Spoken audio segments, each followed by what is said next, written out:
Sleep apnea is a condition where an individual either stops breathing in their sleep or their oxygen levels drop to a dangerously low level.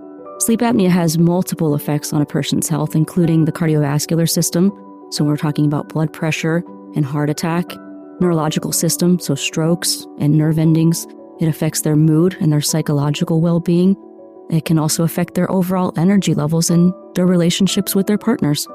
Some things that can contribute towards sleep apnea include facial structure, a person's weight, and also genetics. A big indicator is if a patient feels like they're physically waking up at night and catching their breath.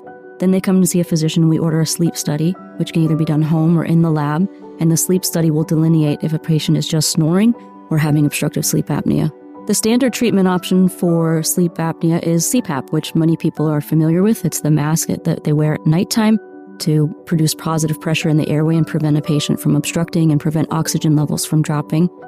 For patients with mild sleep apnea, there's retainers that can be worn at night to position the jaw differently to prevent them from obstructing. The successful surgical options for sleep apnea really involve two options. One is facial reconstruction, and the second is the newer surgical technique, which is the Inspire implant. The Inspire implant is derived from a pacemaker technology that targets a nerve in the neck that's responsible for stiffening the throat tissues, and that prevents the patient's airway from collapsing, and that's how it prevents them from obstructing. It's an outpatient surgery, so patients are going home the same day after surgery. Post-op recovery has been fairly easy for most patients. There's been very little pain.